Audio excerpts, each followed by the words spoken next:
right, so last time y'all had discovered that the pedestal inside of the ship had changed from its normal, like brushed metal surface to a sort of like inky black with a three-fingered handprint on there that looked like this sort of what Wyatt had seen it as a Thrycreen handprint in like this like orange light.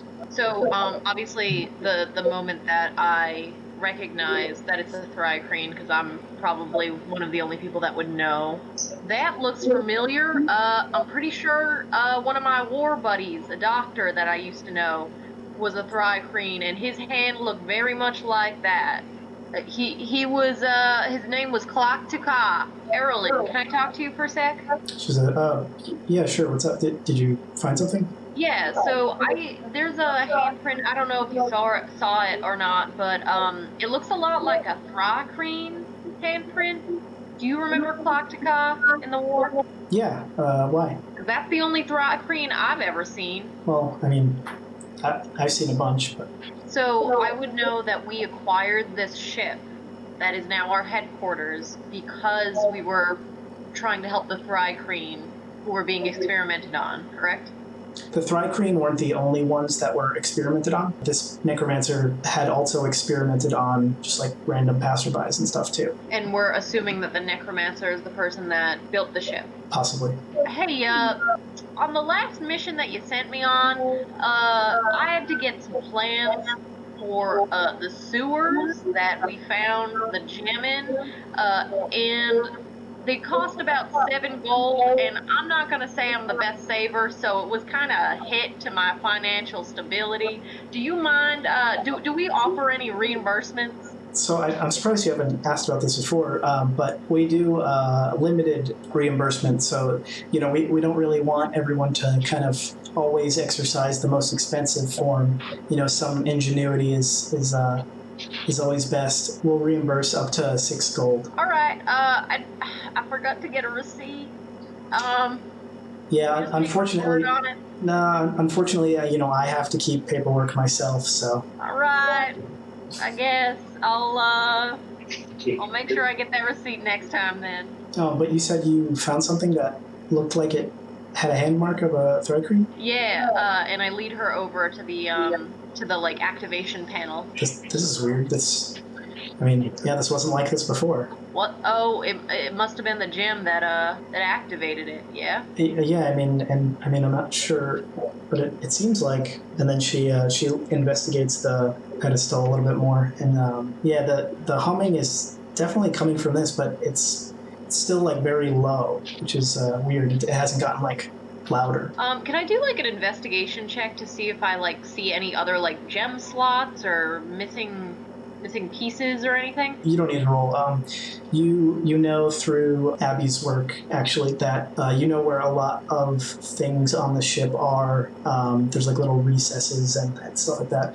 There's like a recess on the ground floor towards the barracks in front of the hallway. It's about 3 feet in diameter. Also at the front, it's kind of in between the ground floor and the second floor. It's in like the stairwell facing the front of the ship, a recess of like a pentagon. And there's 5 other ones scattered about. There's one in the basement next to this big, it looks kind of like a table that's sort of in the floor. It's like a little like platform type of thing, but it's like at table height. The pentagon recess is right behind it on the floor. There are 2 on opposite sides on the starboard and port side on the second floor next to the scaffolding. They're also shaped like pentagons. There is one at the back of the ship. This seems sort of like opposite to the one that's at the front of the ship, and that area is kind of like empty. You guys don't really use that for anything. On the floor next to the one that's on the back, there's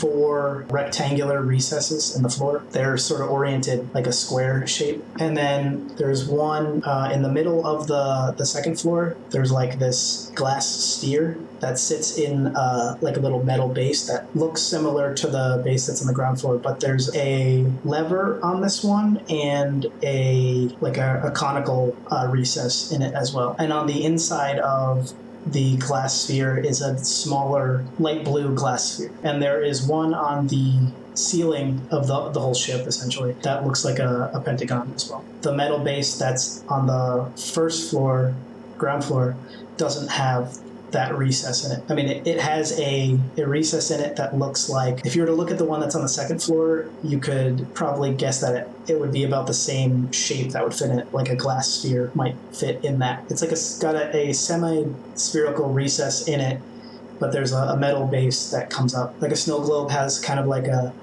an angled base that the sphere sits in, but that's made out of metal. And they both have that, but the one on the second floor has a conical recess in it. Ground floor, semi-spherical with a metal base. At the front of the boat, there's a pentagon-shaped one. In the basement, there's a pentagon-shaped one. On the second floor, there are 2 pentagon-shaped ones on opposite sides. There's one in the back of the ship that's a pentagon. There's one on the back that is 4 rectangular pieces oriented in a square shape. Yep, that's on the floor next to, kind of in the middle of the floor of the area where that pentagon is in the back. And then there's one in the middle of the second floor, and that's the glass sphere one with a conical recess. Yep. And then there's one on the ceiling of the ship that looks like a pentagon. Yep. So now that we know where all the missing pieces are, I'm going to ask Arldrin. And there was one at the very front of the ship on the outside, but y'all fixed that. And that one was just like oblong shaped. Mm-hmm. Also, there's like a rectangular shape on the inside and outside of where the ship is open, where you guys go in and out of it. That looks like a similar shape to what the pedestal has on it, but there's no handprint on there. I'm going to say to Arldrin, one of my watchers, Din, has a very similar shape to what was carved in that gem that we just installed on his necklace. Do you know what that shape is at all? Yeah, I was talking to him about this. I think it's just a maze of some sort, something connected to his past, maybe. Yeah, we had a private conversation about that, but yeah, perhaps something to do with Din. Do you know any like civilizations or people attached to that specific shape or symbol? It seems pretty complicated to just be a symbol of something. It looks like, I don't know if you've ever done any like puzzles or anything like that, but this looks My like intelligence is pretty low, so probably not. Yeah, and this looks like your typical maze, although that, from what I can tell, I didn't see any sort of exit or solution to the problem. No start or end. Just a maze. All right, that makes sense. But yeah, you have no idea what connection it might have to the boat. No, other than that it was on the gem that activated this pedestal. So I have my team here. Arldrin, do you have any idea where the other pieces that are missing from the ship might be? Well, I mean that's what we're here to do. Usually, Team 3 does most of the investigation. I was talking to a couple of the members on there, and they might have had some leads, but we'll probably have to wait till they get back to hear from them. All right, so what do you suppose we do? Obviously, there's some sort of significance to this pedestal. I'm just not sure what it does. All right, can I investigate the pedestal to find out more? Sure. Hey team, we should take a look at this pedestal and see if we can figure out what it is. 11. Yeah, so you're looking around this thing, and you don't see any like holes or anything on the pedestal. It seems like the black and the handprint are all kind of the same surface. It doesn't look like anything's raised or anything. I'll gladly run up and go do that. My investigation sucks, so it's probably not going to be much better. Try. Yep, nope. That's 8. And I'm looking really in depth, but I have no idea what's going on. Yeah, you're just kind of like, I don't think so. 13 for Din. Din, you're looking around this thing. You are kind of looking maybe like underneath of the pedestal. You're like, oh, maybe there's something under there. And you set your paw on the same place where the handprint is, and the pedestal starts to hum a little bit like louder. Then you like take your hand off real quick and you're like, oh hey, this thing was humming. I'm gonna try and copy what Din just did. Does it do the same exact thing? Yep. The longer I keep it on there, does it get more intense? It starts to, and then it kind of then fades back down to the normal humming sound. Interesting. Do I feel any different? No. Okay. Arldrin, come put your hand on this. Check this out. Yeah, so she does that, and she says, "Oh, that's odd.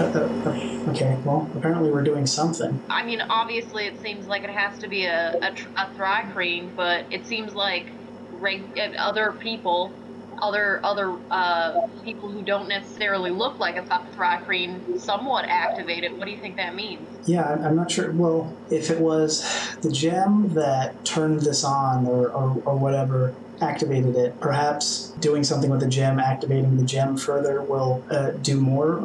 I'm not sure. All right. Can I do an Arcana check to see what magic is happening here?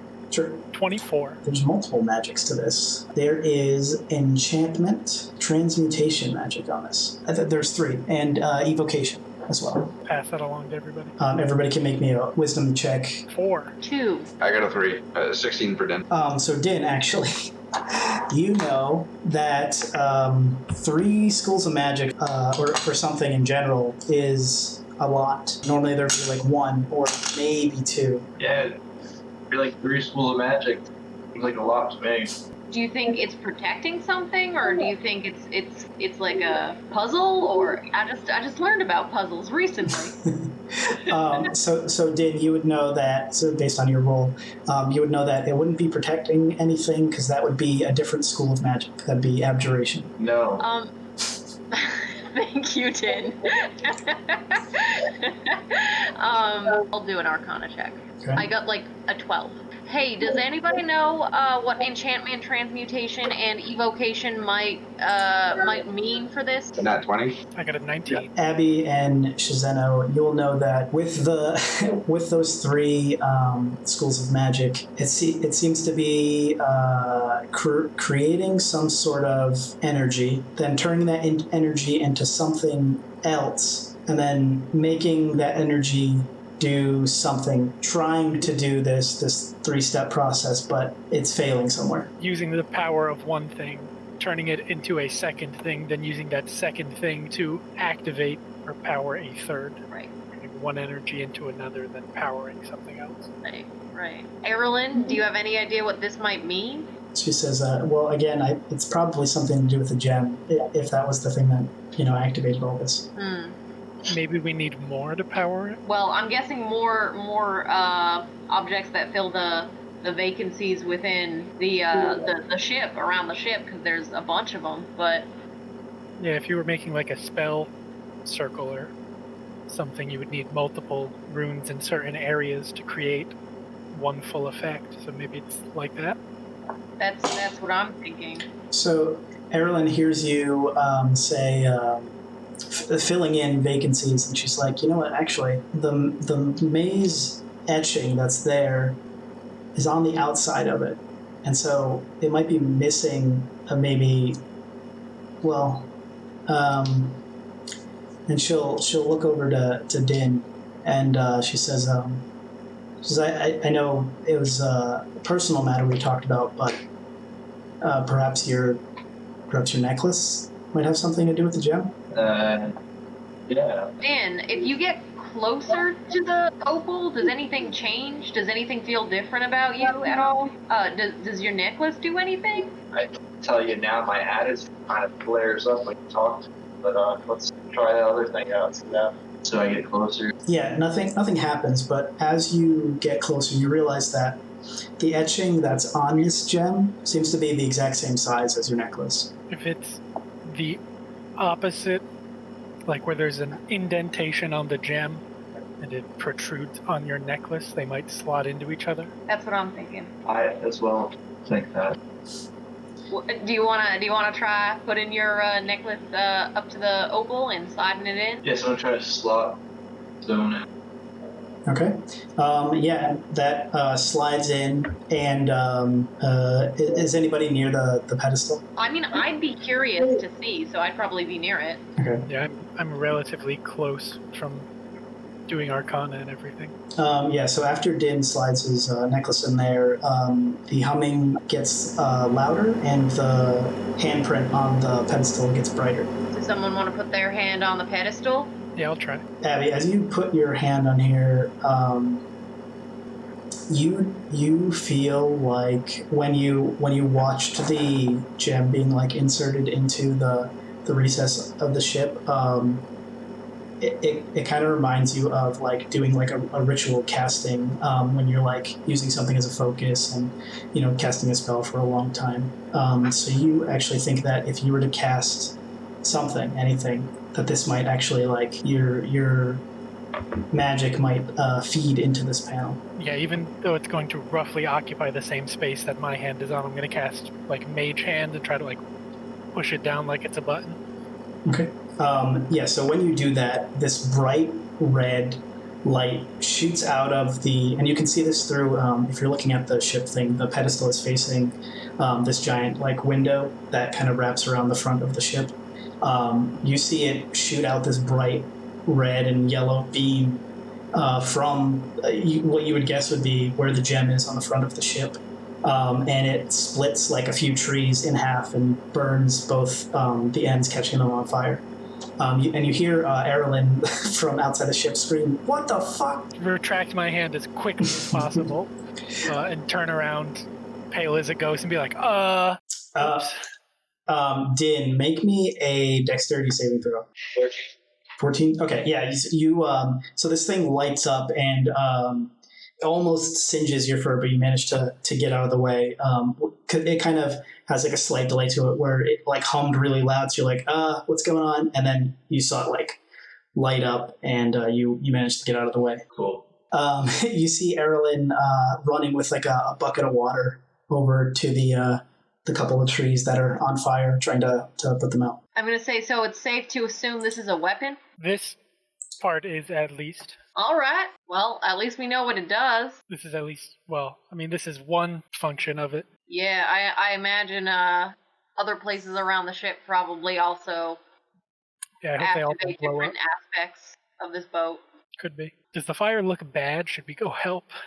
She's manages to put it out with a couple buckets of water. She looks a little flustered, but she's just like I think she's more excited that you guys figured out like what it did.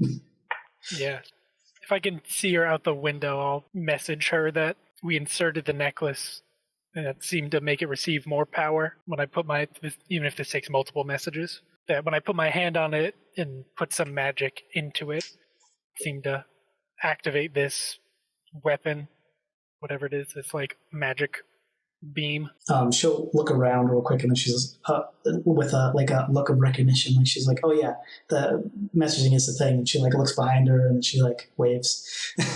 Wave down. I mean, I guess I'd wait until Arldrin came back and then try to figure out what we want to do with this information, right? So she goes back inside where she saw Abby. And she says, well, that's exciting. We wanted to be able to use this thing to kind of shift the balance of power, and it looks like that'll do something. So, Arldrin, I'm guessing that finding these missing pieces are probably our number one priority if they give us stuff like this, right? Yeah, that's kind of been our priority this whole time, is initially figure out what this even was, and then, we... thanks to Abby, actually, we found out, all these different aspects to the ship that are, missing or, do different things, or maybe they all do this. I don't know. Are you thinking about sending out more than just one team to find them? Or, how can we help do that, obviously, because that's a top priority for us, too. Yeah, well, it all depends on the mission and which team I think is suited best for each scenario. So that's, I kind of shuffled the all around because of, Arldrin kind of messing up things again. So I figured that, decided that we needed a little bit of a shake-up, and, it seems like my assumptions were right. You guys were able to figure out, and activate this thing. So awesome. So what's our next mission? Well, Team 3 has some leads on something. I'm waiting for them to get back with, I sent them to acquire a diamond dust, really. And Team 1 is getting Arldrin back here Even though he's a jerk, we try not to leave our team members behind. But once he's back, he may not be a team member for long. Keeping in transparency, higher ups have told me to keep him enclosed once he's back here until they can kind of decide what his punishment will be. If we just kick him out, or if he's more of a danger to those around him, we can't really have him running around, especially with the knowledge of what we're doing here. So we'll have to see. And That's fair. She says I built I guess you can call it a little cell for him, and she points outside near her workstation. There's like a little shed that you saw her working on. All right. Is he going to trial or something? Maybe. It's still kind of being investigated on his actions have been, getting more and more aggressive. Before it was just, while they were on a mission, taking a coin from somebody or something like that. But moving on up to, trying to do an entire mission by himself. So we kind of have to look into what his motives are and all that. Are you saying that you think he might be involved with someone against us? It's possible. I haven't seen any evidence of that, but if he's sneaking off, perhaps he's meeting up with somebody, and I don't, we don't know. He may just be dumb, honestly. It could be that too. All right. Well, do you need our help with that at all? No, that's actually being covered by a completely separate, the third party, to remove ourselves from any sort of infighting or anything like that. All right. So, what would you like us to do? We are free. We don't have any specific obligations at this point. What can we do for the Harper? Well, as you know, sometimes there's just downtime. Yeah, I have to wait until Team 3 and Team 1 come back anyway. So, I'll be doing paperwork and finishing up the cell for Arldrin. But other than that, you're free to do whatever. Okay. So knowing that, what are our options? Is there a pool? A hot tub? A sauna? There is not. Shizeno, you know that the people that you came here with, Seisei and Shinjufu, they said that they were going to start trying to acquire resources in order to help, because obviously their mission also was to help build the embassy. And the last you saw them, they were at a tavern to the southeast. It's kind of close to the to where you are now. If you go, southeast along the tradeway, you'll come across that tavern. Wait, what were they trying to do? They are sent here to build an embassy for the Emperor. Mm-hmm. Ah, yes, okay. I remember her saying that. Do I know the name of the tavern? It is Pie Guts Hole in the Wall. Is that near this hub? Yeah. Yep. It's about maybe a couple hours down the tradeway. Yeah, I'd only really go there if I had time off. I wouldn't really drag the entire group with me. Yeah, I don't have anything to do. So yeah, Arrow and Wyatt head out the dome. You were going to check on your house. Now, I don't know how much of this you are revealing to Wyatt, but you said that Wyatt could come along. I would have probably, I feel like I trust Wyatt enough, I would have told him, the deal by this point. Oh, I'm going to, my parents' house, I guess, yeah. On the way there, we would talk about it, probably. So I don't know necessarily the whole story, but I know that my sister went crazy one day and tried to kill our dad, and he basically gave me just enough time to escape and get away. And I don't really know what happened after that, but I know that she's out there, and I think he's probably dead. And from what I can deduce, based on things that my mom has told me over the course of like my childhood that she is probably possessed or being, suggested to do these things by some sort of powerful demon, possibly the king of hell. Lucky for you, that's my specialty. My life goal is to find this demon and behead him and get my sister back because she's the only family I have left. I am willing to help you with that. I actually have spent a good portion of my life hunting demons, the evil things, and aberrations, all of that sort of thing. So I used to have a previous career, and I was also betrayed by someone close to me. Not that necessarily your sister betrayed you, but I also lost someone very, very important to me. One of my good friends, his name was Carlisle. He reminded me a lot of you, actually. He was very, very strong and talented, and a little bit risky with some of the things he did. But actually, one of my superiors, someone I trusted a lot, ended up hurting him, and eventually he succumbed to his wounds. My superior, their name was Frigg. They were also wounded in the process. They're pretty much in jail at this point, so it's not really something that we have to worry about, but I very much do understand kind of where you're coming from, so I am absolutely down to help in any way I can. Thanks, that's great. What he's doing, or like how powerful he is, but this sword that I have is a very special sword that's meant for just such things as killing powerful demons. I'm gonna say, hey, Arrow, can I see that sword? Then I would hand it to Wyatt. Let Wyatt check it out. So describe to me again what you're trying to get from this. Arrow basically said that it's meant to kill something specifically.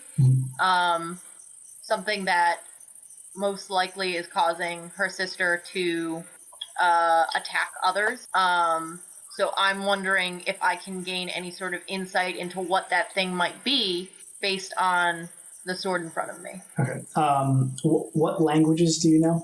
Abyssal and Infernal. There is an etching at one point. It's not there now, but you remember it being there. And thinking back on that, you know that it was not one of those. Arrow, I remember seeing a little bit of a few words glow on this weapon when you were using it previously. Yeah, it's got some etchings on it. You can't see that? Not right now, at least.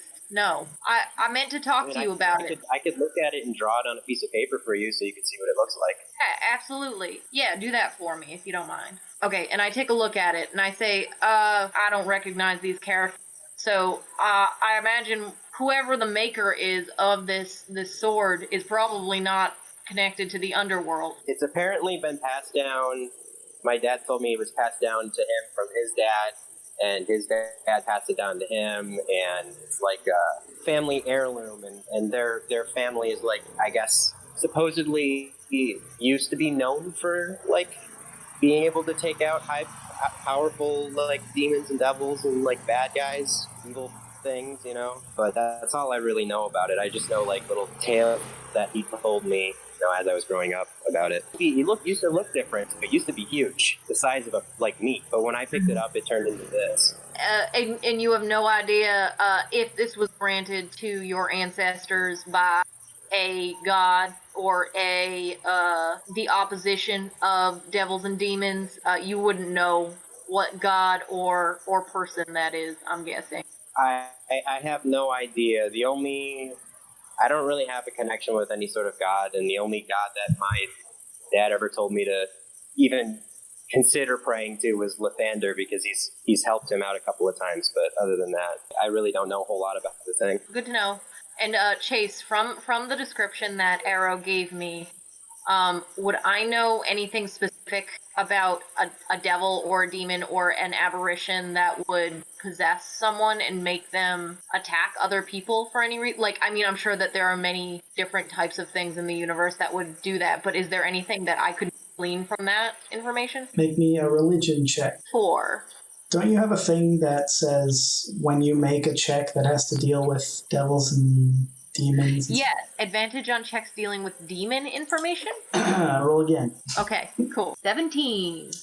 You know for certain that some high-level demons and devils are, depending on the nature of what transpired, a high-level like devil that could be like a contract that somebody made where it's like, yeah, you can possess my body, and I'll get whatever out of the deal. Or sometimes an errant demon could like come through a portal or something and possess somebody.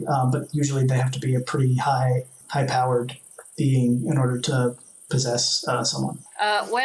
From the description you gave me, either this is a very high level demon that we're dealing with, or your sister made a contract with a devil and willingly was possessed. That's what seems most likely to me. I mean, we didn't really have the best relationship growing up. Like, we didn't get along super well, but she was very competitive with me. But that doesn't really sound like something that she would do. I don't think that she would make contract with people. I hope not. I hope she wouldn't make something like that. So right after Arrow says that, you both smell smoke on the wind. All right. Where are we headed right now, by the way? And Arrow, you can tell that it's coming from the direction of your parents' house. I would say, do you smell that? I'm gonna say, yeah, I do. Why? It smells like it's coming from my house, or the direction. Well, we better get to your house. Yeah, I would start running in the direction that I smell the smoke coming from. Okay. So yeah, you come upon your house, or as what you see used to be your house. It seems like the entire property has been burned to the ground, and the place where the house used to be is smoldering, and there's actually some black flames that are still alight. Would I know what black flames mean? No. Okay. This looks bad. Did anybody live in this house? Not after I left. Huh. Do you know anyone who would want it destroyed? My sister was being pretty unpredictable the last time I saw her, so I would say maybe her. That's the only person I would know. Family doesn't really have any enemies as far as I'm aware. Would I be able to tell how fresh the burn is? This seems like it happened probably within the past hour or two. I'm gonna say, well, whoever did it, we just missed them. I'm like resistant to fire, right? Because I'm a tiefling. Yeah. So I guess I would just try to go in and look around a little bit. Are you trying to find anything in particular, or? I guess I would try to find any sort of like family heirloom or something like that I could grab, just to make sure that it doesn't get destroyed. Yeah, make me an investigation check. Oh, you know what? Because this is your house, so like you know where things would normally be, you can do this at advantage. 17? You go looking in the normal spots where there was a jewelry chest and stuff like that. It looks like most of the chest is burned away. It's covered by some ashes and stuff, but on the inside, there doesn't seem to be as much damage on the inside, but it looks like it's emptied. You also, while kind of scrounging through the coals and stuff like that, you see some of your mother's some stones from your mother's jewelry laid out in what used to be your bedroom on the floor in a weird pattern. I would move closer. It looks like the pattern that these gems and stuff are laid out in spells out something, and it says, "I will find you." And at first you think, oh shit, that's probably my sister. But then you remember a memory that you have from when you were younger, and you would play kind of like a hide and seek game with your mom. Where the letters are arranged, where this saying of "I will find you" is laid out, is actually in a very particular spot that you would always kind of go and hide in when you played this game with your mom. So you actually might assume that your mom put this here and not your sister. I guess what I would probably do is rush outside and ask Wyatt if there's any way that he could possibly track the person who just burned this place. That's what I was gonna do. I was gonna look around for clues or any way to figure out where the person that burned down the house might have gone? Make me your very first survival check. The 17, so that's good. Do I know anything about it? Yeah, you can kind of get a sense of, based on the tracks that lead through the ashes, that kind of lead off and out and to the north. So I actually want to do my thing, which is exciting because no one's done it before. So I'm gonna tell Arrow. I'm gonna say. So not many people know this about me, but I'm actually something called a henge yokai. Have you ever heard about that? Which is fucking weird because I have a southern accent, but... No, I haven't heard about that, but it sounds fucking epic, dude. I mean, it pretty much is. Essentially, I can transform into the fox, and it'll allow me to better track this person if I'm able to. So I'm gonna do that, but don't be alarmed, alright? Just follow me. Okay, that's awesome. Alright, so I'm gonna transform into my fox, and that'll give me better perception, better passive perception, and better wisdom checks if I do need to track anymore. And I also get advantage on perception checks that rely on hearing or smell. As a fox, is there any way I can track using smell? Yeah, you could sniff that footprint that you found. I'm gonna sniff that footprint. Okay. And I get advantage, I believe. Mm-hmm. I get +3 to whatever I roll. So 9 + 3 is 12. You get like a light whiff somewhere between northwest and northeast. So what I'm gonna do is I'm gonna just motion to Arrow, and I'm gonna head in the general direction that I smelled. Tell me which way you want to go. You want to go northwest, north, or northeast? I'm gonna go do the straight north. Make me a perception check. Advantage? Yep. So 11 + 3 is 14. Yeah, it seems like you chose the wrong way and you don't pick up a scent anymore. I'm gonna head back to where we began. Okay. And I'm gonna head northwest. Okay. Make me a perception check. That's a dirty 20. You get a strong scent coming from the northwest. Okay, alright, so I start heading northwest. Okay. Yes, you go on for a while. The trail seems very strong. The path goes northeast, almost directly towards the Harper outpost, like where it's almost like the trail went off, veered towards like where the ocean would be, and then circled back in and went almost directly up to the tradeway, almost like right before the tradeway. And then make me another perception check, but not at advantage. And Arrow, you can also make me a perception check. Nat 20. Whatever 18 + 7 would be. I don't know what that is. Okay. Yeah, so you both very clearly see like this path and like this a couple final like footprints, and then the grass kind of like pushes out in every direction. You kind of smell like sulfur in the air, so it seems like somebody must have used a spell or something here, or teleported, or went through a portal. After this, the trail is gone. You don't get any more footprints, no more scent. It stops here. Okay, so I'm gonna transform probably back into a human, and I'm going to relay that to Arrow. Seems to me like someone's after you and or your family at this point, and they are. I'm guessing that would be some pretty high level magic, right? That's not just something that anyone can do, right? Right.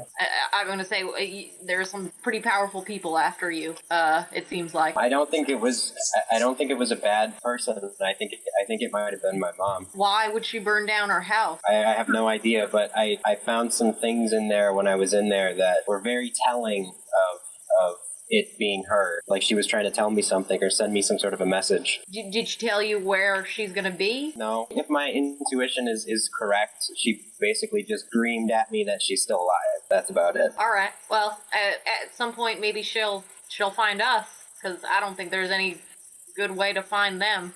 I mean, to find her. If she was casting a portal, she could literally be anywhere. I mean, I can't turn into a fox either. I don't know if I could do anything else, really. No, that's totally fine. I mean, I think the best we can do is probably head back. Does she know that you're with the Harpers? She wasn't there when I left, so she must have if she came back and was able to deal with whatever situation was going on there, maybe she got away, maybe she escaped, maybe when she got back my sister wasn't there. I don't know. She really doesn't know like what I'm doing, and I'm surprised that she would know that I'm still alive. Because I feel like she would assume that I'm also dead if Dad's dead, because he was pretty fucking strong. It goes to show, she number one knows that you're alive somehow, and number two, if she assumed that you were dead and you're not, your assumption that your dad is dead might not be right either.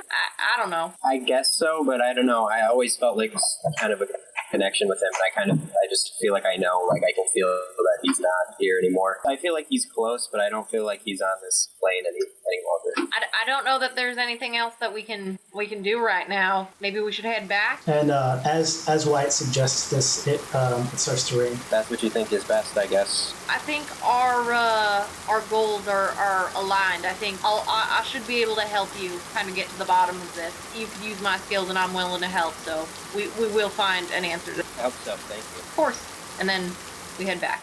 I'll go check up on my group. I should probably check in with them anyway. All right, so you head down the road towards the inn where you were last with them, and you see a little bit past where the inn entrance is.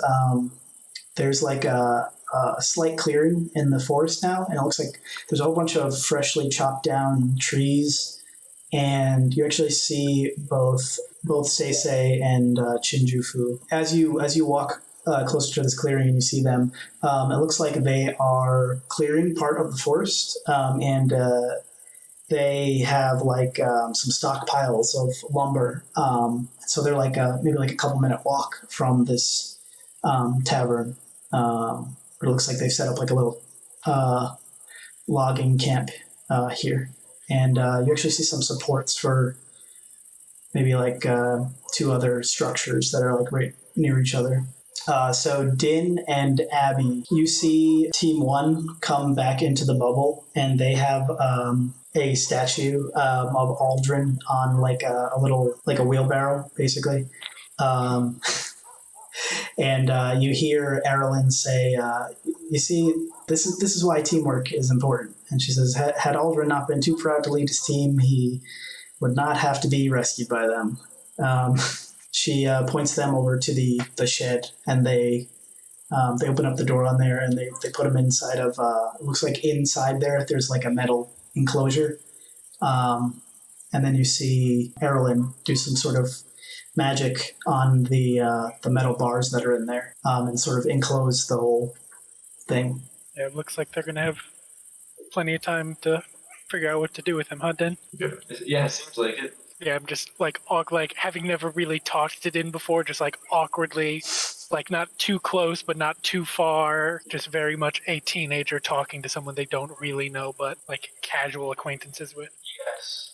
Gizmo actually sees this like awkward interaction and tries to like he like moseys on over and he's like, hey, and then he's like, can I and he points to Din. He says, actually, can I talk to you over here for a second? Yeah, just don't kill me. So while everybody's doing everything, Abby's just gonna like scout around the ship again, kind of getting a log for myself, almost like a little checklist for the future during this downtime. Inspect it all a little bit. Gizmo says to you, Din, he says, I had some other members of my brotherhood contact me about finally letting you into the group. I think enough time has passed, and you've shown that you can, keep your powers under control. And so we want to actually, put you through the process of joining. Thank you. You're most welcome to have me. Okay. So later tonight, then if you're accepting, we'll have sort of like a right to kind of get you into the group. I will be there and all rested. All right. Well, all right. Then I'll grab you after sunset. Then. Sounds good. Shizeno. So do they see me or no? No. It looks like they're chopping up some wood. I'm gonna walk up and just pretty much just say hello. Try to get their attention. We'll say, "Oh, hey, how's it going? How was your mission? I guess." Not super great, but I did get 4 gold towards the embassy. So that's not bad. Shinjufu and I have been we've been doing a little bodyguarding and stuff along this tradeway. I guess this is like a really popular road that a lot of merchants go down. Sometimes some fights break out over at that tavern over there. So we actually figured, we've been making like 10 or 15 gold each, but we were able to spend that money on some tools and supplies, and we figured this is actually a pretty good spot for the embassy if it's going to be, right along a main road, and we can make a decent amount of money around here. That makes sense to me. If you're actively working on it, you're welcome to the gold I have. Oh yeah, sure. And then Seisei puts his hand out. Yeah, I'll give them all for it. And then he just kind of like weighs in his hand. He's like, oh, it's kind of light, but puts it in with the rest. Sorry, I can't get more just yet, but I'll work on it. No problem. I mean, at least you're contributing. Do you need any help with this wood? Well, I think we got this covered. We're working on building a sawmill and a windmill over here. I think if we set this up right, we can use the windmill to power the sawmill and make this whole thing go a lot faster. I'm not. Wait, hang on. Am I able to tell them where the harbors are? I assume not. It's up to you. But what I think that's frowned upon by the harbors. They're not necessarily against it, as long as you feel like you can trust these two. Then yeah. Although they wouldn't be able to get in, right? No. So I could do the front entrance, but that's about it. Yeah. Yeah. Well, all right. Well, I'll give them a brief description of how to get to where I am, if they're not already aware. And I'll just say, like, if you need help with anything, I should be there, unless I'm out on a mission. But you would know now also that you can send and receive letters. I mean, I know how they could send it to me, right? Yeah. Yeah, then I'll do that. I'll tell them how to send letters to me, and just say if they need anything from me, as long as I'm not on a mission, I'll come help out since they're close by anyway. Okay. Yeah. That works. I got free time at the moment, so whatever you need me to do, I'm around. Well, I guess, yeah, if you want to nail in some of these boards here, we set up the foundation, and he kind of directs you how he wants things like set up, and he gives you some tools, and he says, once you finish using up all these boards, then I guess you're all set to kind of do whatever after that. Yeah, I'll help them with that. It starts to approach nighttime. Din, Gizmo comes and he gets you, and he says, are you ready? Yes. With you, becoming part of this brotherhood, there is some added responsibility. It's rare, but sometimes we have defectors who, start using the power of the brotherhood in hunting, the wrong prey. Instead of hunting down monsters and aberrations, they start going after people and the innocent. I've seen it, not many times, but it does happen. Power can corrupt people. This sort of initiation is kind of a way of like rooting out a lot of those that, may want to join the Brotherhood for the wrong reasons. So are you willing to, if the time comes, either bring those who have, stolen justice from other people to justice, and either bringing them into a trial of their peers, or if it comes down to combat, striking them down? I accept. Okay. Then follow me. He walks out to the north, deeper into the forest. Follow with a somewhat fresher than normal swagger. Or he brings you out to this stump that's sitting in the forest, and it's surrounded by torches. And on the stump, there are 4 little phials of some sort of liquid, each different, and they're encircling a shallow bowl of another liquid. And in front of the stump, there is a small pillow, and he motions towards the pillow for you to basically to have a seat. I am sit on the pillow. This initiation, this rite, you will choose one of these vials, one that speaks to you, and you will consume it. This one here, he points to one. Underneath the vial is looks like a symbol of Lathander, like a small golden sun. And then in the vial is like a gold sort of shimmering liquid.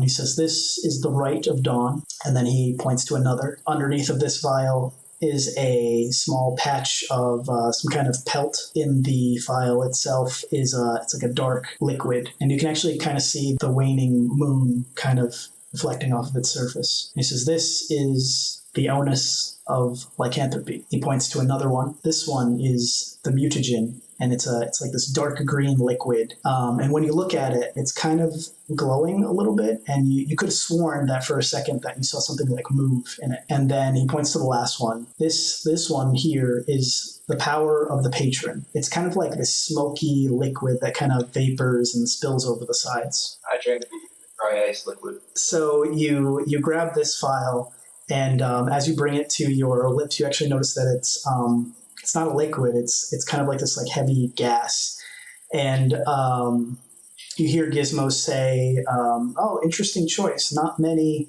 And as he's talking, his voice actually fades out, and this mist starts to sort of like you start breathing it in essentially, and it sucks into your lungs and your nose and stuff. And then you look around you, and the bowl of liquid that was in front of you starts overfilling with this mist, and everything around you is starting to turn like this black, this like inky black, and everything's sort of like fading away from you. You see these little pinpricks of light start appearing around you. And then in front of you, you see a woman, looks like she's made of stone, and she's dressed in these fine robes of blue and white. And on her shoulder, she holds up this big urn, and it's sort of spilling out the same sort of like vaporous, inky black clouds. And inside of it, what seems to also be spilling out is the same sort of pinpricks of light that look kind of like stars, essentially. On top of her head, which is actually like not touching your head, but floating slightly above it, is this stone crown that kind of looks like something that a column would have on the top of it. And she has these big crescent-shaped hoop earrings that have kind of the texture of like a ram's horn. And she says to you, "You reach out to a pharaoh from the strangest of places. The veil must be thin here." Yes. Hi, Farrah. My name's Din, I think. From what I can remember, at least. How goes it? It goes well, although I'm not sure why I'm called directly to this place over others. Oh, why is that? What's strange about this place? So as well, this is quite a ways away from where I normally reside. And from what I know of this ritual that calls me, normally someone like me isn't called upon. Somebody a little more shadowy, we'll say. Why wouldn't you be called upon? I've seen this ritual before, and it's not common that I'm someone who is called upon. Usually it's more someone who is closer to the location of this ritual. She says, I represent justice, wisdom, and civility. Further away placed than is here, but I'll still meet with you and hear what you have to say. Oh, so essentially she's a good patron? Yeah. And she's just questioning why? So basically she wants to know, based on what Gizmo called it, the power of the patron, you know that usually that's some sort of deal you're making with a divine being in order to gain further power. So tell me a favor. What is your patron deal? Like I said, I represent justice, wisdom, and civility. Looking over you, it seems pretty sad. Most of that has actually been stripped from you, which is perhaps, if we work out a deal of some sort, I can help you recover some of that. What deal do you propose? She says, well, for me to meet you here of all places, in such a faraway place, my power here would be kind of diminished compared to if you were, closer to where I'm more worshipped openly. In order for me to grant you power, I'll have to gain influence. That's kind of the origin of divine power. Since the things I represent, you'll have to defend civility and civilization. You'll have to forge relationships with other people, maybe listen to those more knowledgeable and experienced than you in order to gain more of that knowledge yourself. So that way, spreading civility and knowledge and even justice as well. Don't stand idly by while tyranny is happening. I won't require you to pray to me, although it is a nice touch and would put you in, even more favor with me, but it's not required. She says, although if you are going to do it, the best time would probably be midday in a busy city. She says, but if you're not near a city and you would need my guidance, you could reflect on some water and kind of think about how it can become like a crashing ocean, and that crashing of an ocean sound can kind of remind you of a bustling metropolis. Although a few things to be knowledgeable about that I won't tolerate, like I said, failing to call out tyranny, sowing chaos within a city, breaking laws for personal gain, those I'm not a fan of. But if you follow these sort of methods and things that I represent, I think you'll see that as you do these things, your power will grow as much as mine does. No mischief at all? Mischief is fine, but, don't break laws for personal gain. And if any mischief is to be had, don't do it in civilization. Okay. And what do I get out of this deal? I can grant you power as much as you spread this my influence around. The effects are different for each person who spreads my influence, but usually it's something that will enhance the powers that you may already have. A great artist might be able to, make a masterwork. A construction worker could build, an entire amphitheater, things like that. So you want to turn me into an instrument of death? Because that's pretty much what I'm good at. She says,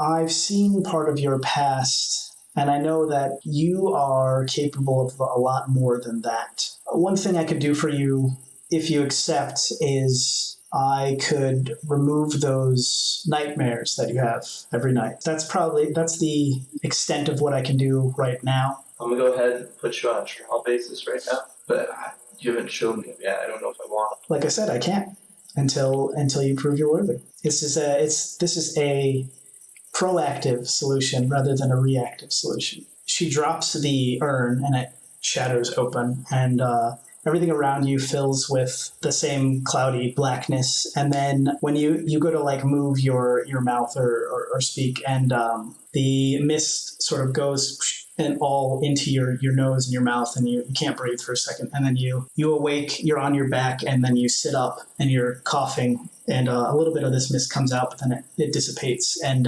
Gizmo kind of like sits you up and is like, hey, you're right. You passed out for a second. Oh yeah, fine. Just one of those things, I guess.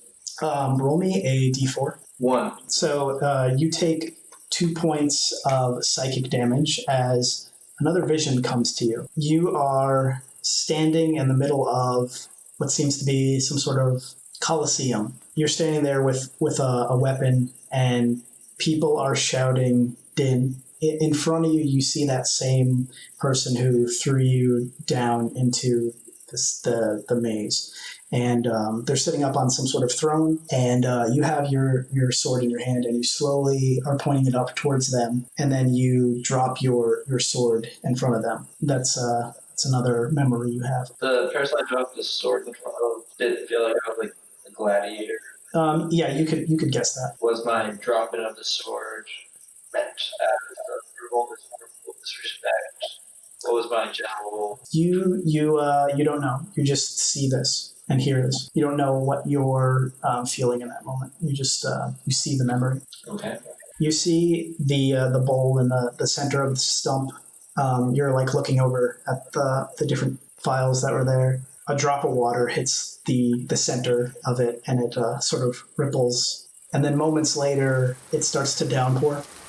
And then Gizmo says, it starts to pack these things up and says, we should head back.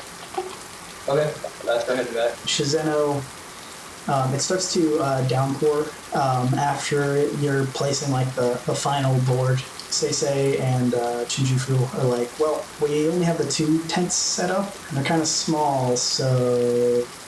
Oh, yeah, that's fine. I can head home. I don't really mind the rain anyway. I kind of enjoy it, honestly. And Shinjufu's like, yes, you river folk. And she seems like she really fucking hates it. She just like immediately bolts towards her tent. I'll just say, I'll just yell. Yeah, Shinjufu, you know that she's from the Phoenix clan. Well, I learned Phoenix style, so. Probably from here, honestly. Yeah. Yeah, so I'll call out like thanks for letting me work on the MC. I'll see you next time I have some money, and I'll start casually strolling back to the Harpers. This is alright. See you then. Hopefully we'll have some a lot more progress done. I'll do my best. Chizeno and Din, you get back about the same time. You see Arldrin call over Matrim. He's a human bard on Team 1. She calls him over to basically to restore Arldrin to his former self using greater restoration. That's what they needed the diamond dust for. So he heads over there, and you see Scooter also head over there. He's like the long bearded wizard guy with the long flowing robe. He hands over the diamond dust to Matrim. So Matrim performs the greater restoration through he has his hands sticking through the like holes in the bars, and he's touching Arldrin. And then you see his like skin comes back to like normal pallor, and he starts like moving around again. He's like, "Whoa, this is what the hell?"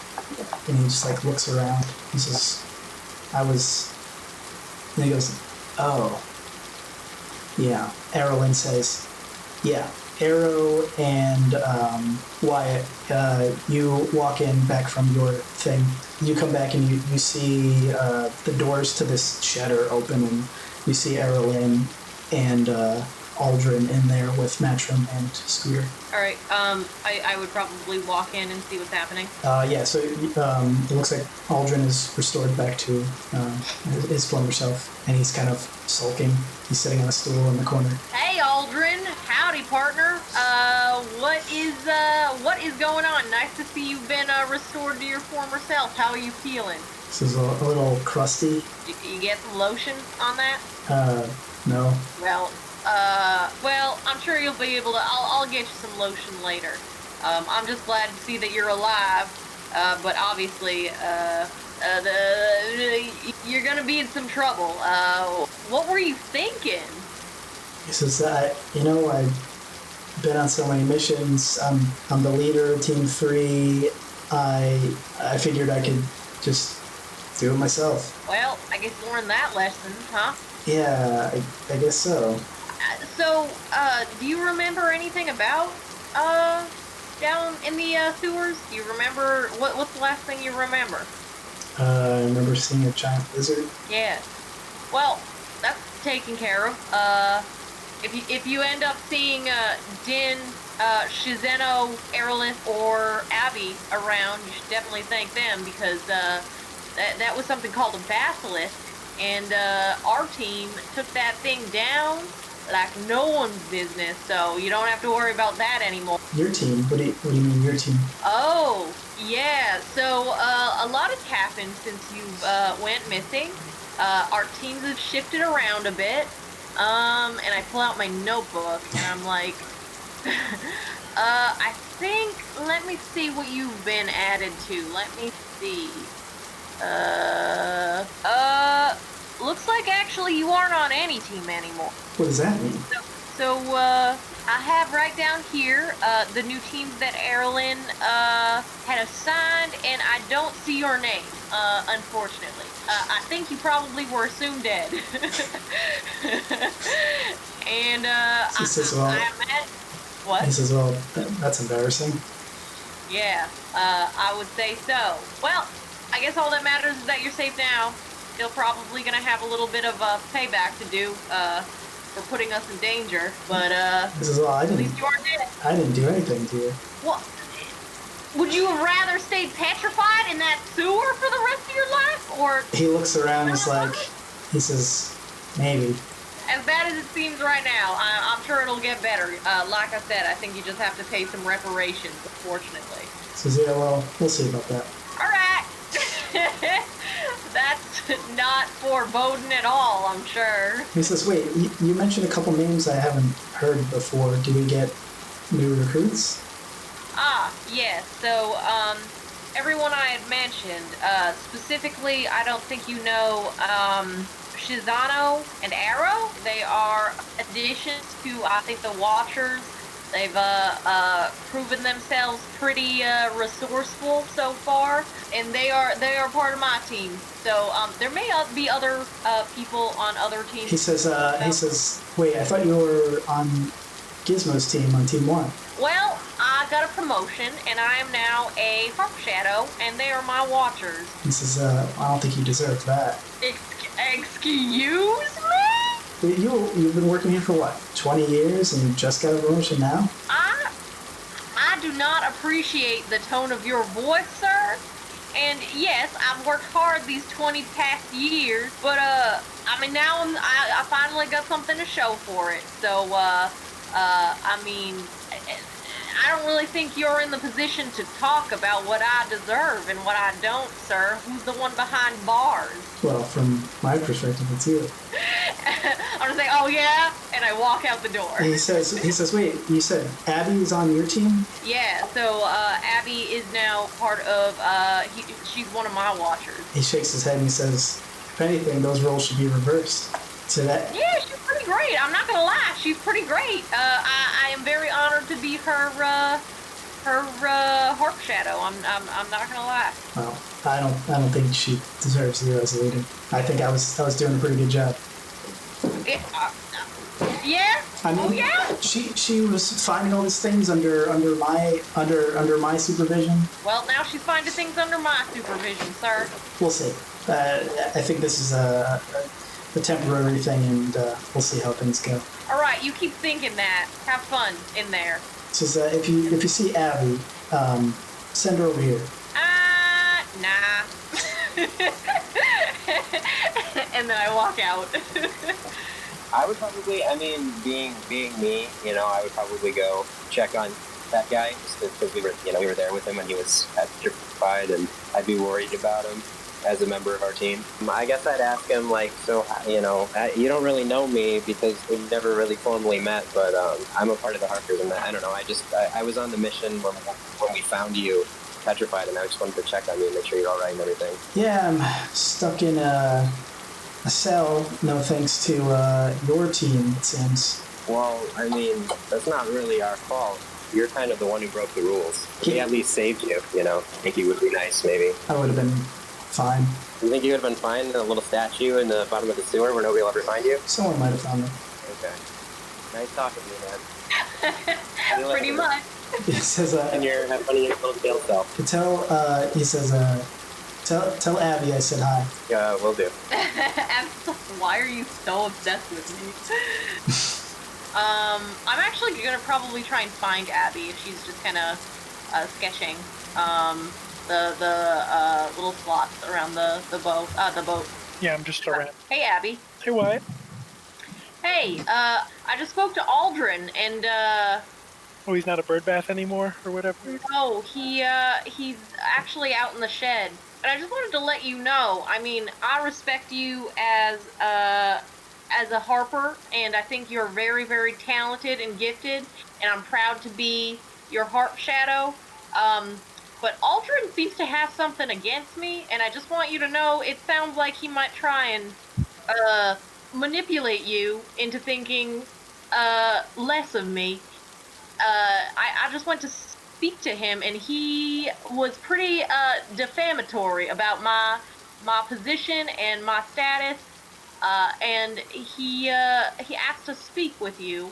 I told him I wasn't going to tell you to go speak with him, but you can go speak with him out of your own free will. I just wanted to let you know that for some reason he has something against me, and I don't like it, and it makes me uncomfortable.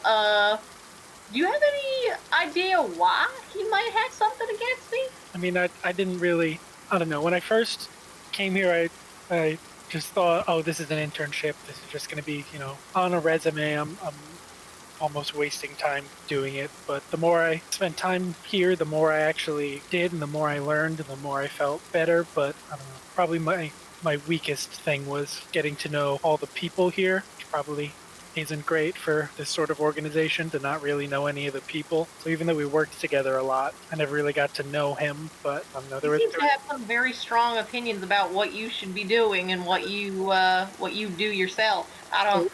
there was always something about him that felt a little weird, of going off and doing his own thing and sort of getting into trouble, but always getting by the skin of his teeth. I don't know Yeah, I mean, if he wanted respect or if he wanted power or if he wanted to like prove himself and move up, but I don't know. I would rather work on this project with people now that I'm actually invested in it than just try to make a name for myself.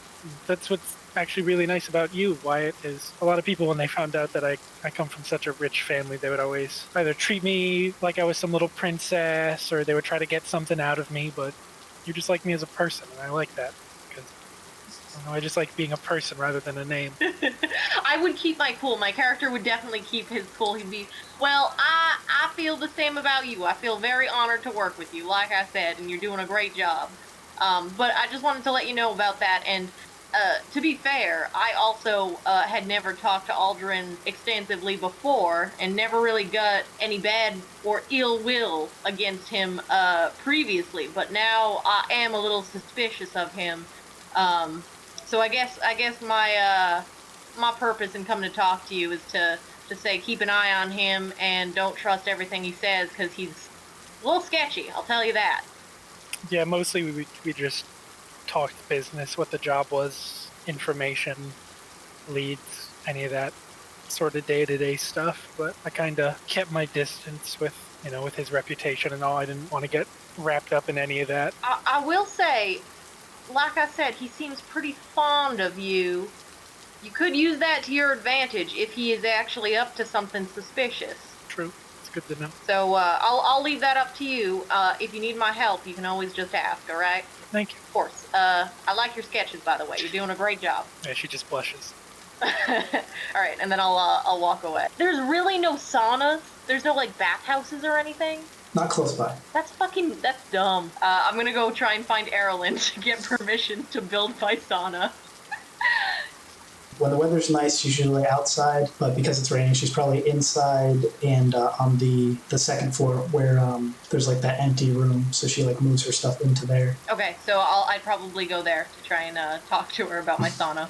Yeah, it looks like she's like hurriedly and like furiously filling out like different like forms and paperwork. I'm gonna say, hey, Arldrin. She goes, yes, why? You seem real busy, so I don't want to take up your time, but suppose I wanted to make a sauna out back. How do you feel about that? What do you mean? Like a hot box of wood where you sit and you sweat?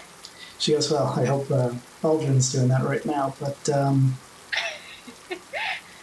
well, I did use up the spare wood that we had. Sure, yeah, I have nothing against you doing that. She kind of like looks at you like puzzled, like, why is he? All right, thank you. Also, I talked to Arldrin. He gave me reason to be suspicious of him. He spoke pretty freely and negatively about my promotion. Once he found out that I was running too, he just seems like he has a menacing aura. And it has particular interest in my my watcher, Abby, who is particularly gifted, but I am a little uncomfortable with how he spoke about her, so I just figured I'd give you a heads up. Yeah, I'm sure he's mostly just jealous of you and originally you were put on Team 1, so ever since that happened, I'm sure based on what I know about him, he probably was expecting to be put on Team 1 himself, but that never happened, and we can all see why. True. But yeah, hey, if I get the receipts this time, can I get reimbursed for my project? Unfortunately, because it's not part of our goal here, that would not fall under the reimbursement program. Fair enough, thank you. Although, Wyatt, it should be good practice to keep your receipts regardless. I mean, that's true. Goes to show why I don't have very much in savings after being here for decades. 2 decades? Yeah, how much do you, I mean, if you don't mind me asking, how much do you have saved up? Excuse me, That's, like I said, that's fine. You don't have to tell me. well, let's just say I definitely don't have as much as I probably should. But, I mean, some of it's going towards this sauna, and that'll probably be more than I could show for the rest of my spending, so, Wyatt, this project may be kind of pointing out the obvious, but I might say it, but that this may be another reason why you don't have savings is building random things. Yeah. I mean, fair enough, but they make me happy, and, what else is there to spend money on than happiness?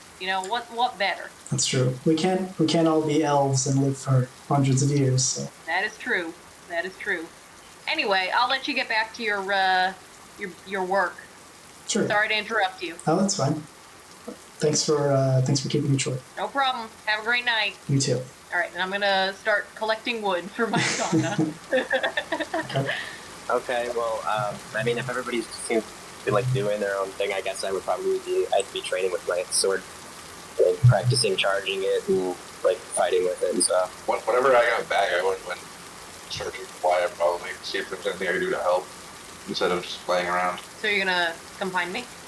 I guess I would be collecting trees. I would be hacking at him with your greatsword. Yes, exactly. So you find Wyatt towards the back of the ship, and you think that he's like practicing with his greatsword. Go up and say, "Do you want a sparring partner?" Well, unless you're fire and I'm water. Non-water. No. I am water. Are you fire? What are you asking me? Well, here's what I'm trying to get at. It was one of those analogies, Well, you know what I think is missing around here? If you were to think of one thing that's missing around here, what would you say? Well, like you just said, we fire, water, I'm water, so you're saying fire. Not quite, but that is part of it. I want to start a sauna out here where we can just hang out, relax, and sweat like real men, you know what I mean? If I don't. Well, maybe once the project's done, I'll show you. We can just sweat together, It's like a bonding experience. I don't really sweat. Can I help you? Yeah, of course. So I don't know if you have any knowledge of how to build a room separate outside that can that's airtight. Shack. Garage. A shack. I was just building a building like an hour ago. So. Whoa! Where were you building a building? Over near Higut's hole in the wall. Oh, how is that going? It needs a lot more money, but it's getting there. How many people are working on it? Right now, it's just the three of us. Are you all from the same place? Yeah, we all came from the Empire. By the way, I meant to ask you about that embassy that you're building. What's the reason you're building it? Are there any specific goals that your team has? The Emperor said so. Do you know what the Emperor's intentions are here? I don't know. I just do what I'm told. All right. Do you know if your other two friends would know what the Emperor's intentions are? I would hope that they wouldn't be questioning him, but maybe they do. All right. Well, that's good to know. We'll have to go visit them sometime. And I just did. Well, I want to meet them. All right, come with me next time. All right, maybe I will then. Anyway, seems like you have just the knowledge that I need. I need to build But I did it. I didn't say I was good at it. I just said I did it. Well, I think you're probably better at it than I am, to be fair. All I do is hunt fiends and demons. I don't know how to build something. I could sure try. Awesome. All right, so it's going to be about the size of a room, and it has to have enough room for a fire in the center, and then there needs to be water on that fire that gets turned into steam. No, fire does not make sense. We would need just something hot, like a coal. A coal at the center, maybe some rocks. One coal? Just one coal? I think many hot coals all together, so that the water heats up and turns into steam. Where do we get that? The water? No, I know where to get water. Where do we get coal? Well, you burn something, and then you kind of, you get that stuff, and you put it. How do you stop that from burning down the house? You gotta monitor it. It's an art form. So it's a very specific art form. I don't know if you've ever been to a sauna or a bathhouse. Yeah. Then has it ever been like steamy in there? Bathhouse usually comes from like a hot spring, so there's not really any coal involved. But Well, we're creating our own hot spring using water and coal and or fire. Not sure yet. Anyway, needs to be about the size of a room with enough room for that contraption in the center, and it needs to be kind of airtight so that the steam stays inside, all right? And it needs a door, and it needs benches all around the outside of the room, all right? You think you got that? I'm going to try to draw some schematic for this. Okay. And I'll keep cutting some wood. What do I got to do for that? Schematics? Yeah, we're trying to draw, because like the whole thing is like a tactician for sure, and I'm all about. Well, if you're going to draw it based off of what Wyatt was saying, Wyatt, I'll need you to... It might be shit based on the description. I'll do what I can with what I got. Yeah, Wyatt, give me a... Let's do performance check. Okay.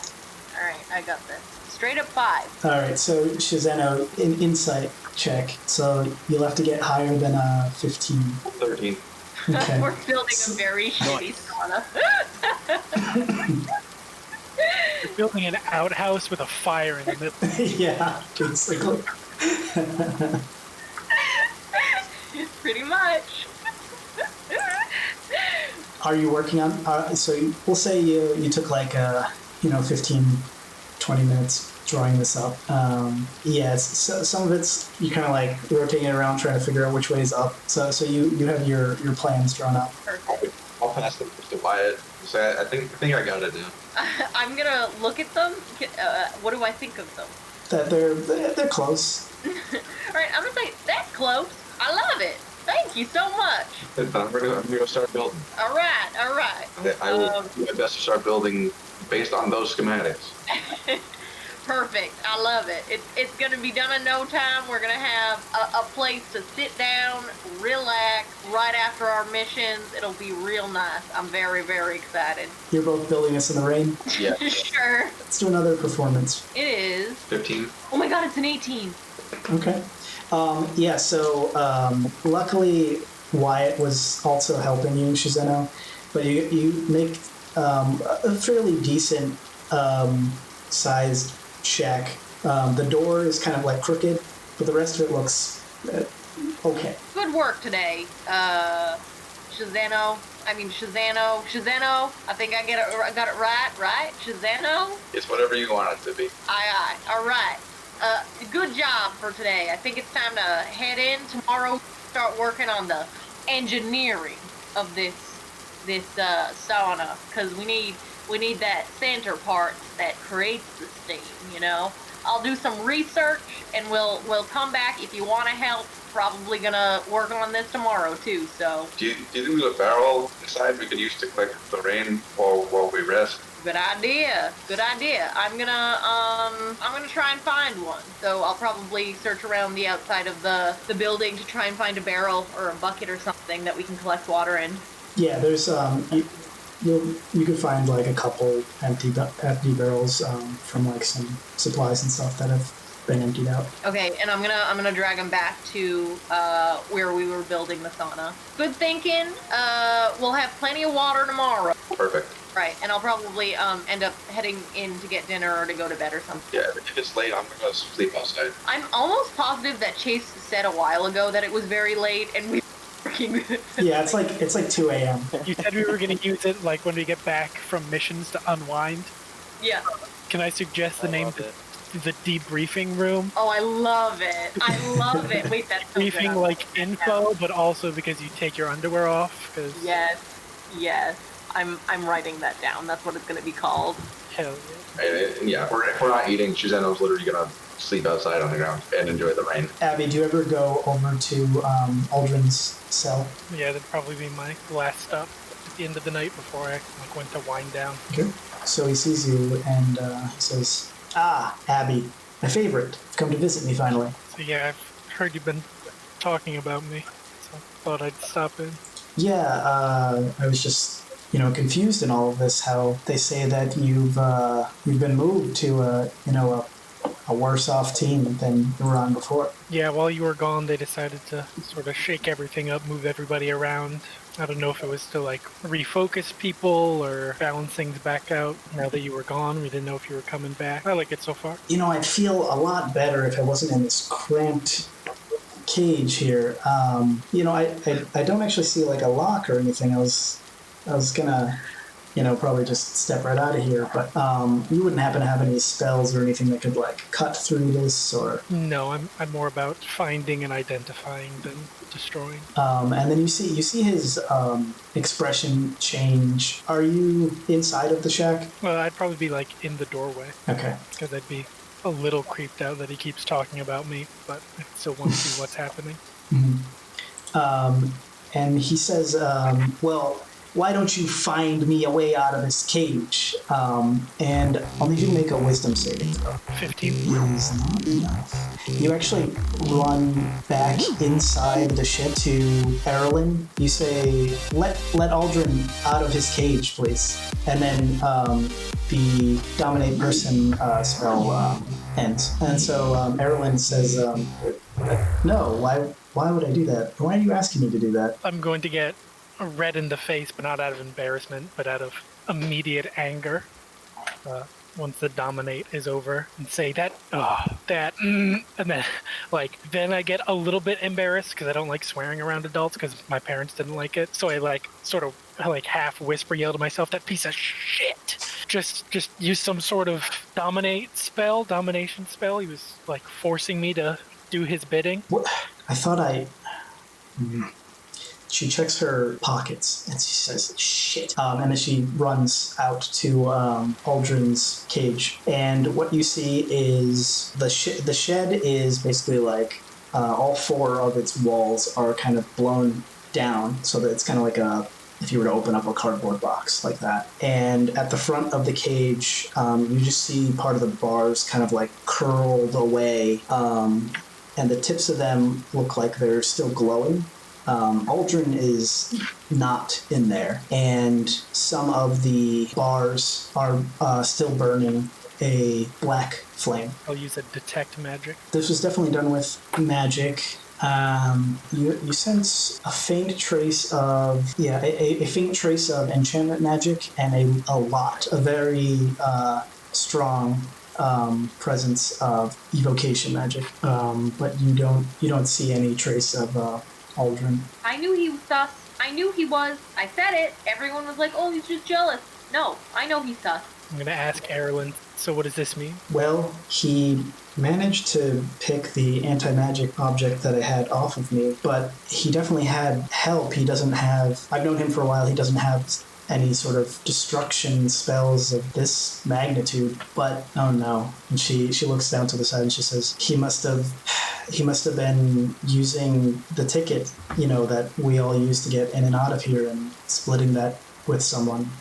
So that's not good. That means somebody has access here along with Arldrin, because that means that he must have found a way to duplicate the object or something, because when we found him, he still had his ticket on him, same size and everything. It wasn't ripped to a smaller piece or anything. So yeah, he must have been working with someone. She says, this is not good. Not at all. She starts rummaging through her things, and then she takes out her sword and points it around the cage, and it hums as it gets closer to the black flames that are there. But then as the black flames continue to die down, the humming of her sword dies down as well. Well, whatever magic this was, it doesn't have any lingering effects, at least. Yeah. He was trying to get me to get him out of there, but I don't have any damage spells that could have forced the bars open prepared for the day. That's why he sent me inside to you, so he must have called on whoever did actually help once he realized nobody here was going to do it. Well, I'll have some explaining to do on my part. Try to get as much rest as you can. Yeah, I'll have to get this sorted somehow. The good thing is Team 1 is here, so we'll have a little extra protection for now. Alright, well, I'll deal with this. Okay, I'll see you in the morning. So y'all go to sleep, and Din, you don't have any nightmares. Din has the best night of sleep that he can remember he's had. So y'all wake up. So Arrow, having the night to sleep on this information, you kind of put together that 2 different things happened at your house. Your sister must have burned down the house, and then your mother must have seen this and left a message for you knowing that you would try to come back to the house. Arldrin gives you the news at some point throughout the morning. Say, I knew it. I gave him the benefit of the doubt, but I knew there was something about it. I guess I'll ask Arldrin when she tells us about it. I'm gonna.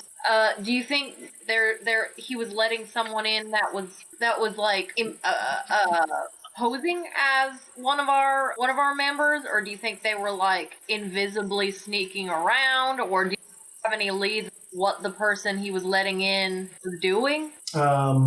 So I did some investigating over the night, and you could tell she's like very tired. She seems like she hasn't slept at all. From what I can surmise is he gave somebody his ticket, and the one that he had on him was not. So, or he may have purposely gotten caught by the basilisk in order to fool us so that the other person would have access here. One of my friends in the tavern down the road, he said he saw somebody running up the tradeway who had this black flame around them after running out of the misty forest. And on their back, which I would have thought maybe would have burned up, but they had a violin on them, and they were running off to the north with Arldrin. So he's met somebody, and they seem to be this powerful person who can create these black flames, and apparently they like the violin, I guess. I'm gonna turn to Arrow and I'm gonna say, seems like we found our person. Yeah. Or at least it seems like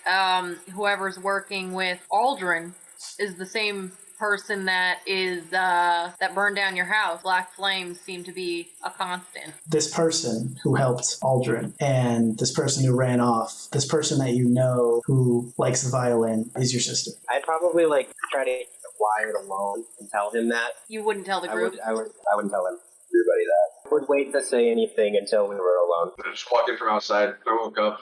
I'm sure I'm dripping wet from the rain.